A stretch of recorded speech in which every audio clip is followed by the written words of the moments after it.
and I had to go this cross-country route of this thing called Avalanche Gulch. I was just thinking, man, I wish I had someone else with me. I called it, and it was one of those things where if I had another person with me, I would have felt a lot safer. But, there was nobody out there at all.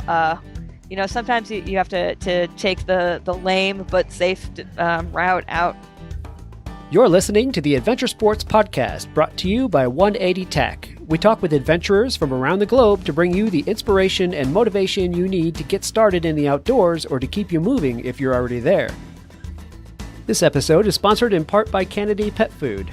You know your dog is the best part of your adventure, and a great way to keep him happy and healthy is by feeding him the best pet food. That's why you need to check out Canidae Pet Food. Canidae is an independent and family-owned pet food company who uses the same care and the same quality ingredients they want for their own pets when making their pet foods. Check out canidae.com/podcast.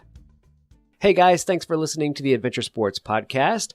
As we mentioned previously, we're going to be making some show changes, and one of those changes is that we are going to start replaying episodes from our back catalog. Those replay episodes will be on Thursdays each week now.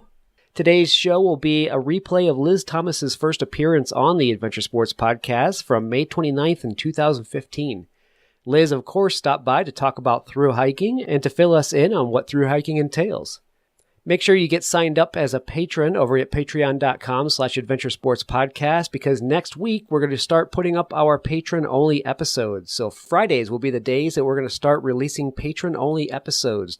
Those are going to include episodes in the same style that we've always done with adventurers from around the globe talking about their experiences, but we're also starting up that new Life Outside the Box series that we've been wanting to do, and that too is going to be behind the Patreon paywall. So please do me a favor, get over to patreon.com and become a patron before we start releasing those next week. Until then, sit back, relax, and listen to Liz talk a little bit about Thru-Hiking.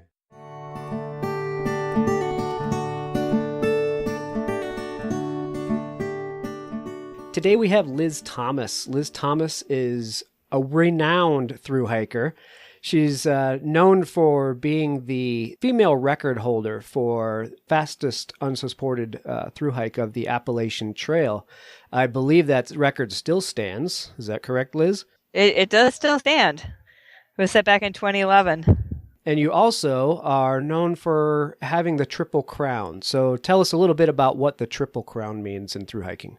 So the Triple Crown in Thru-Hiking is awarded to hikers who have hiked the Appalachian Trail, the Pacific Crest Trail, and the Continental Divide Trail.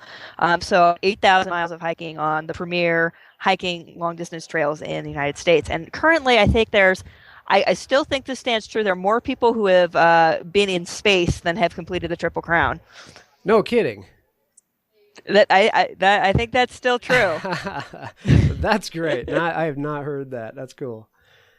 I think there are more people who have climbed Everest in one day. It was some day in May of 2008, maybe, on one day on Mount Everest, and have completed the Triple Crown.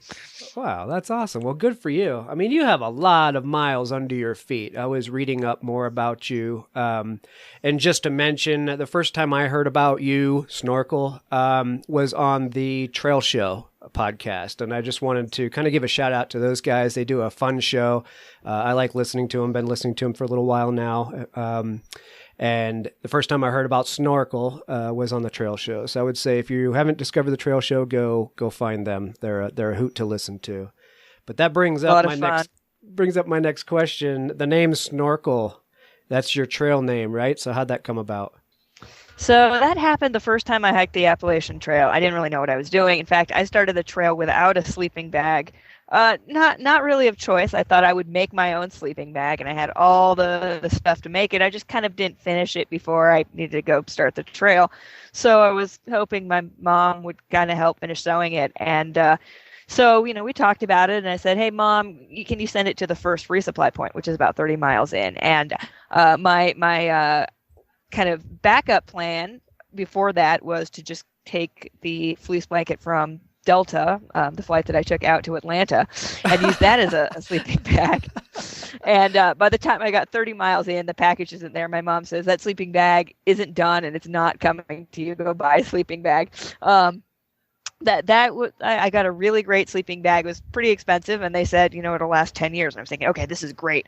500 miles in, I roll into a gear store, and they sell the same sleeping bag, except their bag looks fluffy and warm, and mine is all kind of sad and deflated. I'm thinking, what gives? So I talked to the guy at the outfitter. He said, well, do you stick your head in your sleeping bag? I was like, yeah, I got to keep my face warm. And he says, well, you need a snorkel to stick out the top. Your breath is condensing the down. And of course, growing up in the West, the air is so dry here that you can stick your head in your sleeping bag and it's going to evaporate. But on the East Coast, it's humid enough that just the moisture in your breath is enough to cause all of those little down filaments to start condensing a little bit and preventing loft that keeps you warm. Wow, that's cool. That's actually a really good tip for those that don't know. And I wouldn't have known about that myself. Grew up on the East Coast, but never thought much about my camping equipment and about the down being condensed with my breath. But that's actually a great tip. Yeah, and the thing is too, when you're hiking day in, day out as a through hiker, you don't really get a great opportunity to dry your sleeping bag out. You might dry it out one day when you're in town. It's just going to happen again. So you keep getting this compounded day after day, and soon you've got a wet, pretty much useless sleeping bag. Yeah, that's funny. That's funny, especially when you're trying to set records for through hikes. So with that record, what does that mean? How fast did you do the Appalachian Trail? So I hiked it in 80 and a half days. I took 3 0 days, which is pretty rare for a record attempt. And so if you don't count in the zeros, it was about 28 miles a day. Wow. That's covering a lot of distance, especially on the trail. I mean, doing that on the pavement would be a great feat, much less on the Appalachian Trail. Yeah, the up and down on the Appalachian Trail, the elevation gain is kind of the thing that makes it tricky, as well as the weather. Raining, I mean, it's not uncommon to have a month of rain, which of course we've been having in Denver, so it's not that special. But wet rocks, wet roots. There's a lot of hand over hand on the Appalachian Trail, which has kind of surprised me coming from the West Coast. I was used to kind of nice 10% grade for horses trails, and going out there where there's ladders and rebar and wet slab that you have to climb and roots and tree belays. It was a different animal the first time I hiked it, for sure. Wow, that's interesting. I would have had no idea that would be part of the Appalachian Trail. Do the other trails have any of that with them, or is the Appalachian the only one that has that kind of hand over hand climbing? I would say that, yeah, the Appalachian Trail does. There's some alternates on the Continental Divide Trail that do take a little rock climbing into account. And, if you're on the Pacific Crest Trail and want to go do some peak bagging, you can get that in too. But otherwise, both the Pacific Crest Trail and the Continental Divide Trail are pretty non-technical. Okay. I mean, the Appalachian Trail is too, but there is some hand over hand, Right. Still non-technical. That's good to know for people that might be looking to do it for the first time. I guess anybody that's going to do it for the first time should be researching it anyway, and hopefully they'll discover that before they set out. So how did you get into through hiking? What made you think you wanted to do this? What was your first time like? So when I actually started getting into hiking when I was in college, and that was really when I started doing longer trips. I was really into kind of these 24-hour, how many miles can you do, how much elevation can you get, sort of peak bagging endeavors. And I was living in Southern California at the time, and pretty much any time you try to go up and climb a big mountain in Southern California, the Sierra, you're going to cross the Pacific Crest Trail. So I kept thinking, hey, I keep seeing this trail over and over again. It goes all the way to Canada. That's pretty cool. So I kind of got in the back of my mind that I'd like to do the PCT. And what really cemented it for me is I spent 3 summers working out just outside of Yosemite and Lee Vining, doing field research on ecology. And really, it was just an excuse to hang out in the Sierra. But I was hanging out that Tuolumne Meadows store in Yosemite one day, and these guys, just bearded, looked like they were having the worst day ever, come and sit at the same picnic table I'm at. We start chatting, and they're talking about how they're hiking the Pacific Crest Trail. This was back in 2005, a legendary big snow year. People started the PCT that year, and they were like, man, we're less than, I don't know, they're like a quarter of the way through, and they're like, yeah, 3 guys have already died. And somehow when I heard that, I was like, man, that would be pretty cool to do. I kind of want to go out and do this PCT. That's great. Okay, so I saw that you've been featured in Backpacker Magazine, the Wall Street Journal, and LA Magazine. Was that pretty recently? So actually, I just was, it might be the current issue of Backpacker. I was in another article on navigation. The Wall Street Journal, let's see, that was a few years ago. One of my sponsors, they were doing a big talk about Darn Tough socks, Vermont Darn Tough socks, and how they're made in the U.S. and how they're able to manufacture products in the U.S. and get a quality product that still is able to be a successful company. And so they were talking about they wanted an athlete who had used the socks and to speak about that. And LA Magazine, I think, was when I hiked the urban through hike of Los Angeles. Okay, I saw something about doing 300 stairways in 5 days in LA. Was that part of that, or is that something else? And why in the heck do you want to do that many stairways in 5 days? So yes, that was part of it. So the Inman 300 is a urban through hike, the world's first urban through hike in Los Angeles, and the original idea behind this through hiking was a guy named Dan Koppel, lived in LA, and he was training to do the John Muir Trail, and he kept having to drive an hour, 2 hours to get up to the mountains to do his training. And he was thinking, I can walk 20 miles in town. There's a lot of hills, and there's actually stairs here that gain quite a bit of elevation. And I can just go out my front door and get my training in. I don't need to do all of this driving just to train for a through hike. And I was invited by Andrew Leekman, who's part of this Los Angeles stair climbing community, and Bob Inman, who the Inman 300 is named after, to come out and test out this this trail that they created that connected all 300 of the public stairways in Los Angeles. So we're talking like 5,000 feet of gain a day if you're doing like 25 miles, 35 miles a day. Real mountain-like terrain, except you're in a city. Right. So they invited me to come out there. They invited me in April, and I was thinking, well, that's kind of my training season anyway. The snow hasn't melted out here in Colorado that well. Maybe I'll go out there and just see what this is about. If nothing else, it's training. And I ended up really falling in love with urban through hiking and the sort of experiences and things that you can learn walking around cities. Yeah, it's interesting. So, I mean, is urban through hiking a thing, or is just kind of like we're going to invent it now because because it can be a thing? I think it's starting to take off. And there's quite a few people who like through hiking, who long distance through hike, and they're starting to realize, hey, I've got a job. I can't really commit to going up in the mountains. It'd be nice if I were near my phone so I could take calls from clients that are starting to see some of the benefits of through hiking. And we have people who grew up in cities like Los Angeles who are using through hiking as a way to understand their past and kind of process their experiences that they had in that city before.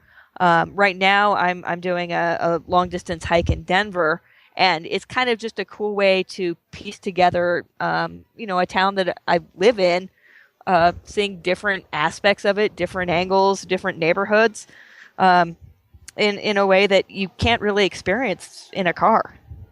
Yeah, that's a good point. That was one of the first things that came to mind when you started talking about it, is what a cool way to get to know your own city. We all drive through them in our cars and we whiz past, certain, points of interest and whatnot. And we never get to see them. But if you're going to throw on a pair of boots and a backpack and take the time to actually go through these, you stand to see a lot more than you normally would. For sure, and sometimes there's neighborhoods that we skip over, or kind of we try to pretend don't exist, and it's a way of seeing how these neighborhoods are still an important part of our communities, even if it's not someplace that we go or think of as particularly scenic. It still has it's still part of the fabric of at least in my case what makes Denver or what makes LA or what makes San Francisco. Yeah, or that's some of cool. the other cities that are hiked through quite a bit. Right. No, I think it's a neat idea. I think people should get out there and figure out their cities a little bit more than we normally do. We hide behind our steel and glass a lot, and like you said, there are areas where we like to pretend that don't exist. But I mean, that's the real world right there. Go out and see it. Yeah, and I think another great thing about urban hiking too is that I have quite a few friends who are like, I like walking, but I want to sleep in a real bed, or I want to be able to take a shower every night. And I don't want to have to carry a tent and food. And with urban through hiking, you don't have to do any of that. You can just go out there with a really minimal pack and eat from restaurants and sleep in hotels or stay with friends and take a shower every night, do laundry. So it's kind of a plush way of experiencing, still getting a lot of miles on your feet without some of the nitty grittier parts of through hiking. Yeah. No, that's cool. I like that. So we actually caught you in a coffee shop on Colfax Avenue. So you're halfway through your through hike over 2 days, correct? That's right. So why would you encourage people to take up hiking and through hiking? Well, one thing about through hiking that I really appreciate is getting to see the world, getting to see how things are connected. So, for example, hiking on the Appalachian Trail and walking all the way to Maine, I was able to experience kind of how the cultures change very slowly as you head north. You get to really interact with people in a way that a lot of travel wouldn't otherwise do. And, the big thunder. And you get to... you get to see how everything is connected. And when you come back, you have this idea of, it's not just a me, me, me world. There's other people, there's other ways of living, there's completely different points of view than what you had before you came into the hike. So I think in that way, you can go into the rest of your life a little more compassionate towards people, towards the environment than when you started your hike. Yeah, it's a good point, and I think that carries over to the urban through hiking, like you're saying. It really can be an eye opener. We perceive the world one way, but things are never as we perceive it. We get out there in the open and experience the real world, and it really opens our eyes to what really goes on and how people really are. And I think you find that you get the best out of people when you're out there one-on-one with them like that, instead of just making our assumptions. For sure. And my favorite thing about any long distance trail is it's a great leveler. The way that our society is set up, the way that a lot of our communities are set up, you don't get to interact with people from different backgrounds, from different socioeconomic classes. On the trail, everyone you meet is wearing the same sort of gear, same sort of stinks coming off of them. We're all hungry. We've all been up the same hill. And man, I've had friends from all walks of life, and I can't think of any other experience in the real world where you get to just meet people from everywhere and share stories and really have that camaraderie. I think that's really one of the great pieces of magic of long distance hiking. Right. Yeah, you make it sounds alluring hearing you describe it. It's a lot of fun. Yeah, it sounds like it. So tell us a story about the most amazing experience that got you hooked on hiking. So as I mentioned, when I was in college, I was really into doing these 24-hour hikes, these peak bagging trips. And some of my hiking friends, actually, it's kind of funny. When I was in college, most of my hiking friends were in their 60s or in their late 50s. These old men that I met at the hiking gym who really were such great mentors to me. They loved mountaineering, and they loved having someone to share it with. And they had been talking about how they saw on the internet that there were some people in the California hiking community who had gone out and done the 3 highest peaks in Southern California. And they had tried to do it in a day, but they couldn't. And I was thinking, man, I could probably do that in a day. So I went out on Thanksgiving Day. Instead of going home or spending time with my family, I drove out my car to a trailhead, went up Mount Baldy, went out San Gorgonio, and went up San Jacinto all by myself, and drove in between the 2 hours in between each of the mountains. And there was something that about just pushing and going solo and not worrying what other people thought, and just enjoying nature that was really amazing, and this go, go, go that I loved. And I think that's what got me into through hiking, is this idea of having this go, go, go, just totally immersing myself in nature that I really loved. Right. Yeah, it allows you to get inside your head, which begs the next question. Is it better by yourself or better with fellow hikers? That's a good question. I like to have a good balance of both. There's advantages to going by yourself. You can set your own pace. You can decide when you want to take your breaks. You can start when you want, finish when you want. There's advantages to going with people too, conversation. So, and ideally, I think for a long trail, starting solo, but not being afraid to hike for a while with people that you meet along the way who are really entertaining, whether it be for 10 minutes or, a couple months. Really, it just depends on how much you like the person, I guess, how entertaining they are. Right. Well, I think you're right. You need that balance. I mean, if you can't be comfortable by yourself, out there, then there might be something wrong. People have to get that. We're around people so often in our offices, around, in the traffic and the highways and whatnot, that just getting out and being inside your own mind is, man, if you've got to do that, that is a necessity for sanity, I think. Definitely. And when you're by yourself, you can take a little bit more time to process both your own thoughts and whatever baggage you came to the woods with, but also you pay a little bit more attention to nature. There's been so many times when I've been chatting with friends on the trail and we'll miss an intersection, or we'll pass over some famous spot that I was so wrapped up in the conversation I didn't even notice. Yeah, you get something on your list of things to see, get halfway through a through hike and miss it because you're sitting there chatting it up with your buddies, and it's kind of a bummer. You get miles past it and think, oh crap, I just wanted to see that. That's funny. Check out bikeparts.com for all your cycling gear. They have a wide selection of over 60,000 bike parts and accessories. You can find everything you need, including tires, chains, tools, frame bags, cycling apparel, and even complete bicycles. They've got established brands like Shimano, SRAM, and Campagnolo, as well as the latest and greatest products from brands like Wolftooth, Physic, Zip, and Raceface. Need suggestions or have a question about what fits your bike? Their knowledgeable staff will answer any questions and get you rolling as quickly as possible. If you're in the great state of Colorado, stop by their full-service bike shop, Peak Cycles in downtown Golden. Check out bikeparts.com. Dogs make the best partners for outdoor adventures. Good food keeps your dog happy and healthy for those big days. So feed your pets Canidae. Canidae is an independent and family-owned pet food company who uses the same care and the same quality ingredients they want for their own pets when making their pet foods.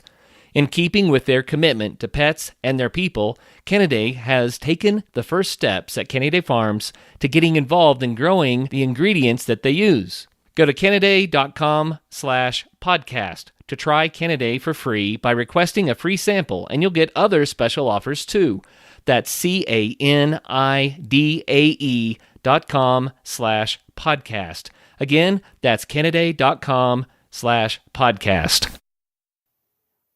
I imagine a part of hiking with others, brings some safety. At least it allows you to not have to worry about the safety a little bit. Is there a time when you were out there by yourself and you had one of those moments where you're just thinking, I kind of wish people were here with me now?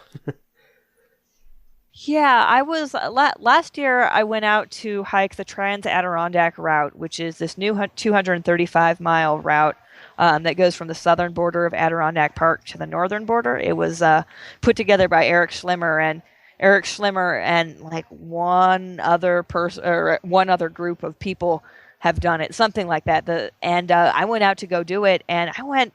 Last year on the East Coast was a really big snow year. Well, maybe not as big as this year, but it was really cold. And I went out at the end of April. That's pretty much the only time I could get out there. And there was still quite a bit of snow. And, the peaks out there are only 4,000 feet tall, but they're so far north, they keep snow quite a bit. And I had to go this cross-country route up this thing called Avalanche Gulch. And I was just thinking, man, I wish I had someone else with me. I ended up turning around, and I still have some miles left to do on that route. Just, I called it, and it was one of those things where if I had another person with me, I would have felt a lot safer. But when you're on a long trip and you're in some place without cell reception, there was nobody out there at all. Sometimes you have to take the lame but safe route out.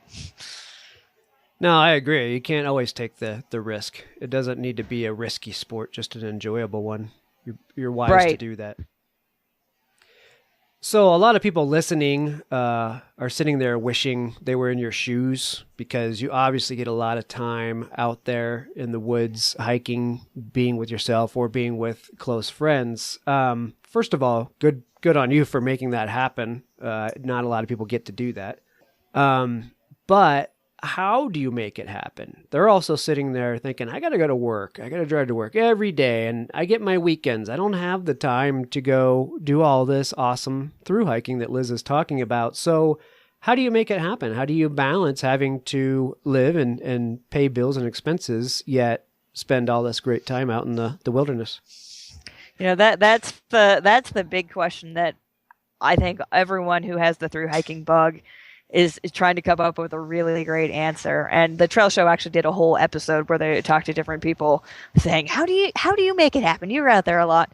So, I don't have a really great solution. For the last, I think I'm on my 9th season of through hiking.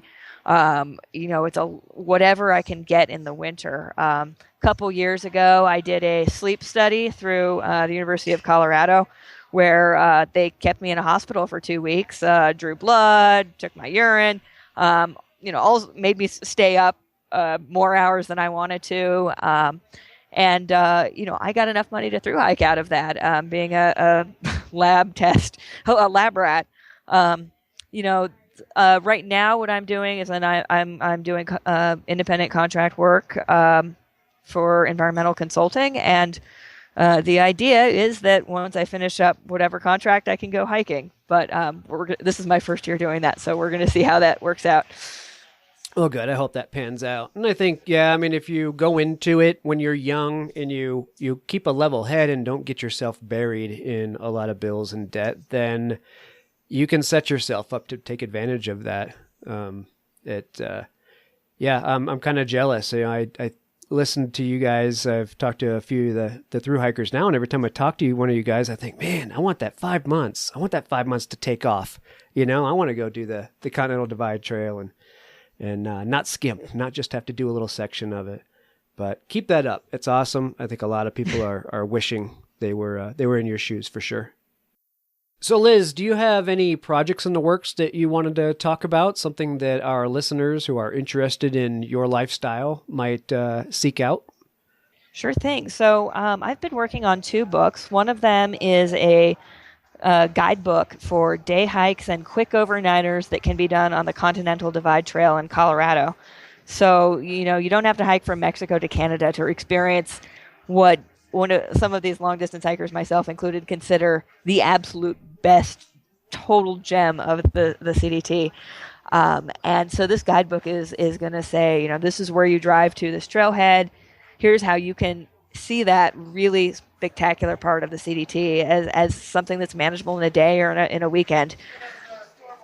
And the other book that I'm working on is a guidebook for a trail that I pioneered last summer with 2 of my friends, called the Chinook Trail, and that's a double traverse of the Columbia River Gorge. So it starts up in the rainforest part of Washington, goes out to the desert part of Washington. You cross over the Columbia River and go through the desert of Oregon on the old Oregon Trail and finish in the rainforest part of Oregon. So you hit up parts of the Pacific Crest Trail, parts of the Oregon Trail. It's really a cool way to get that sort of ecosystem change that you get on the PCT when you're through hiking on a trip that's pretty manageable for someone who's pretty fit in a 2-week vacation. Oh, that's a good idea. So you guys pioneered that? That just means you blazed the trail and put it together, and now you're writing a book about it. Right. There is a trail organization, the Chinook Trail Association, who had this idea for the trail. But they came up with this idea 20, 30 years ago, and no one had ever gone out and pieced it together and actually hiked it. So we contacted them, and they had unfortunately lost their maps at the time. And so kind of verbally they said, well, we think it goes here. And we were able to put together this route that was just incredible, really scenic, just an amazing way to see the Columbia River Gorge. Oh, that's awesome. Just a national recreation area. So how, distance-wise, how long is it? You said somebody could do it in 2 weeks if they're a frequent hiker. Yeah, it's about 200. We put it between 250 and 300 miles, depending on some of the alternates that you can take. Okay. Cool. That must be neat to have a trail that you've pioneered. Does that mean you get to name any interesting points after Liz Thomas? I think a lot of the points on there are already named. Some of the areas are popular day hiking areas, and some of them people barely visit at all. But it's about the distance of the John Muir Trail. But you don't need a permit. You don't need a bear can. You don't have to worry about elevation. There's less elevation gain. It's just something you can really easily fly into the Portland airport, get a taxi out to the trailhead, and just go and do it. It sounds like a good trail to maybe start out on. If you're not ready to do the 5-month trip, maybe start out on that one and see how you like it first. Yeah, I think what it's some of the navigation might be a little bit tricky for someone who hasn't had a lot of orienteering experience. But if you're a Boy Scout and really want to see if you like through hiking, or if you're a through hiker who isn't sure if you want to go out and do something like the Continental Divide Trail, it's a great trail for that. And one of the other things that make it beautiful too is that there's a lot of bailout points. So if something were to happen, you can hop off the trail really easily and get into town. Or the other side of that is if your friends want to come visit you, it's super easy for them to come meet you for a day and bring you a bunch of food. Yeah, exactly. No, that sounds cool. So, and actually, I'm really intrigued about the Continental Divide Trail guidebook that you're writing.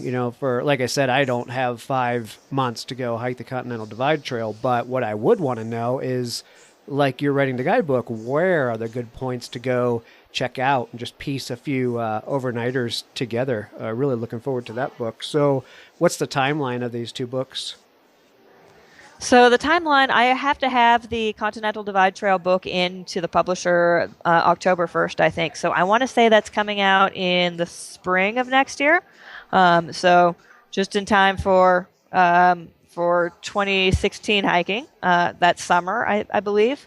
There's so much snow up in the mountains right now in 2015. Who knows if you'll be able to get out there and hike it exactly. This year anyway. And the Chinook Trail, we're planning to self-publish through Amazon, and that doesn't have such a strict guideline because we're self-publishing and we don't have an editor, on our heels saying this needs to be done. But our hope is to get that done. Fall is really a great time to hike that trail. So if we could have that book ready for hikers in the fall, that would be ideal. Right. Okay. And have you done a crowdfunding campaign for either one of them? The Continental Divide Trail book is done through the Colorado Mountain Club Press. So I think they're dealing with the financials with that. I know that I'm not. And it's done in conjunction with the Continental Divide Trail Coalition. They're the main backer of that book. As far as the Chinook Trail, we have not thought of doing crowdfunding. We might have to go forth and do something like that. It's a good suggestion. Yeah, I think you have a lot of people. I know, particular to this podcast, some of the most downloaded shows are hiking, backpacking, through hiking. So, yeah, I would say if you want to do that, you would probably get a pretty good backing for that. I think the trail sounds awesome. I would love to back it myself. So fire it up. We'll let people know about it. Yeah, thank you. And I do know there's a lot of interest in the Portland and Seattle area because it's so close. And also, we have some friends who are long distance hikers, but they also have real jobs, and it's something that is really easy to piece together over a couple of weekends. Just because there's quite a few access points for the trail. So I think that's really appealing to not just through hikers or backpackers, but people who want to just day hike it. Okay, great. Well, this is a good time to let people know. If you want to follow Liz and watch and see when these books are coming out, she's on Facebook at facebook.com/snorkel hikes, SNORKEL hikes, Twitter at EA Thomas, and her website is eathomas.com, and that's Thomas with an H. So check her out there. You're obviously very active on social media. In fact, I'm pretty jealous about your ability to get on social media and and do that. I for one, am terrible at social media and must get better. So good job. Thank you. It's always a learning process, and I'm almost thinking, man, I go through these spurts like today where I'm hiking, where I'm posting a lot, and yeah, it's something to aspire to, is get involved more on social media. Yeah, absolutely. So yeah, everybody go follow her there, and surely she'll be posting about when those books come out, and I'll be keeping an eye on them as well. And when it does, I'd actually like to have you back on the show and have you talk about the books so we can get some traction on them, because I think they're fantastic ideas. Oh, thank you so much. That's a good incentive to get on them. There you go. I'm glad to help. So how would you say through hiking is a benefit to society? I think it again ties in back to what through hiking can teach people who go out there and do it. And one of the things they can teach is what people who live in different environments and different communities are like. Hiking through some rural parts in Montana, people have very different ways of seeing the world than I did, but we were really able to connect over the most basic of things, food, shelter, and I would never have that experience if it weren't for through hiking. I'm frequently, whenever I hang out with my friends from high school, I'm sure their lives are really great, but I can't help but think, man, I'm so grateful that I have through hiking that has been able to expose me to so many different types of people and really show me different communities all through the U.S. to better understand what it means to be an American. And the other magical thing about through hiking too is just the process of walking and being able to process things. I think, Cheryl Strayed is kind of the cliche version of this, but I think that wherever you go, you'll see people who are healed by the trail, and people who are healed and understand themselves go out into society and do good things. They put out good energy into the world. And I think that's it's perhaps a little bit hard to explain how that helps, but you can really feel a difference between people before the trail and after the trail, and how it's changed the way that they interact with other humans. Yeah, I can see that. You bring up Cheryl Strayed, and I hadn't seen that movie until after I interviewed Peter Schuster about doing the Continental Divide Trail, and I went and watched that movie, and it's believable. I mean, obviously it really happened, but as you're watching it, you really understand. You're like, okay, yeah. I mean, this woman walks out there just kind of torn down in life and on the wrong path, taking the wrong direction. She gets out there and just, for lack of a better term, is able to cleanse herself, cleanse her mind out there. And for sure. Yeah, I think that's so powerful to be able to get out in that environment. And again, by yourself has a lot to do with that. But it really lets you learn who you are. And I think it helps you build confidence that if I meet so many people on the trail who've gone through divorces or who have lost their home or lost their job. And society is kind of, they've been wronged by society, and going out and rebuilding themselves, being independent out there, I think just helps boost people's confidence, helps them heal. And that's one of the great things about the trail. Yeah, absolutely. Absolutely. As I'm sure you know from listening to the Adventure Sports Podcast, some of the safest and best snow conditions for backcountry skiing of the whole year happen in the springtime. And Bent Gate has the gear you need. Come check out the latest in alpine touring, telemark, NTN, and splitboarding gear. They have brands like Black Crows, DPS, Dynafit, G3, Icelantic, K2, Technica Blizzard, Arc'teryx, Mammoth, Solomon, Volley, Neversummer, Jones, and BCA. And you do need to be safe out there. Bentgate has the latest in avalanche safety gear. They have beacons, airbags, shovels, and probes, and they're ready to help you educate yourself on snow safety. They also rent out gear, so you can get your skis and your boots there, as well as your avalanche safety equipment.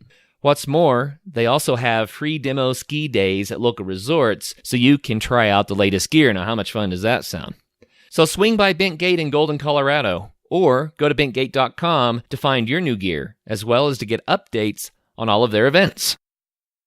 So where do you go from here? What's on your bucket list? Where do you see yourself taking this through hiking life? Is it just a stop in your life's path, or do you think this is who I am, this is who I will be? Well, in the through hiking community, we say, there's people who go out and do one hike, and then there's people who get the bug and get infected, and it becomes an addiction. It becomes everything that you think about it every day and think about how can I get back out there. So I think I'm in the camp that has the bug. I would say. I don't think there's any doubt about that. You got bit hard. That's good. So where do you see it taking you? I like that you're doing the guidebooks about it and pioneering the Chinook Trail. I think that's awesome of you, and that's got to be, one, it's inspiring, but two, it's got to be self-inspiring, just to launch into that. Pioneering routes is something that's really appeals to me, and I think the first time you do it, it's a little intimidating, and then you just start seeing things everywhere, being like, oh, I wonder if that'll work, and just doing different trails. There's a lot of options with the urban through hiking thing too. I think that's kind of helping me keep my sanity when I'm still working before I can go out for the summer.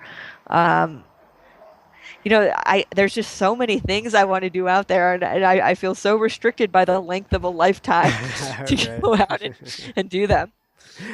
Your enthusiasm is bubbling over. That's okay though. That's a good problem to have. Surely people listening will want to look more into through hiking and about the experience farther than this podcast. What groups, organizations, websites would you recommend they go visit at first? Well, I would say definitely before you go out and hike a trail, check out the website of the trail organization that is the managing group of it. So for the CDT, the Continental Divide Trail, is the Continental Divide Trail Coalition. PCT is the Pacific Crest Trail Association. And their websites have just oodles of information about everything you could ever imagine of how to start, what sort of gear do I need. Trailjournals.com is kind of a blog conglomerate website where people who go out and hike trails will do their day-to-day blog, but it's a great way to just look up, hey, I can check out this trail, and you can get a lot of information that way. The American Long Distance Hiking Association West, which I'm the vice president of, is a collection of, we give out the Triple Crown Award, but it's a collection of long distance hikers, and man, you go to one of those meetings and you could learn everything you ever wanted to know about long distance hiking from there. So I'd say those are all really good resources. Okay, cool. Yeah, I'll put those in the show notes. So all of those of you trying to rewind and catch up, don't worry, I'll put them in the show notes so you can link right to them. I have to give my personal appreciation for the Continental Divide Trail Coalition. We, as a company and as the podcast, have recently got involved with them, just helping do some fundraising and donating products. And every time we go down to one of their events, they're just really happy, jovial people. They're all just as enthusiastic as you about what they do and about the trail that they support. And not only the trail they support, but all of the trails that are out there. So it's such a cool thing. Find one of their meet nights, go down, hook up with these guys. They're just awesome to hang out with. Thanks, Travis. Well, we're looking forward to seeing some of the listeners there for sure. Well, I hope so. All right, before I let you go, I have to end with one more story. Hopefully you have one, and it's a funny story. A funny story from the trail.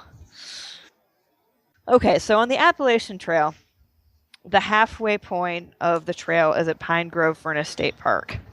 And there's a little store there that sells half gallons of ice cream. And if you eat all of the half gallon of ice cream, you get a little wooden spoon that says, I finished eating half a gallon of ice cream. So, of course, every thru hiker has to do that. And man, I am a very big fan of ice cream. In fact, before I got the trail name Snorkel, I had thought about giving myself the trail name Vermonster after this Ben & Jerry's concoction that is like 20 scoops of ice cream, 4 brownies, 4 bananas, 4 scoops of nuts, 4 scoops of fudge. Nice.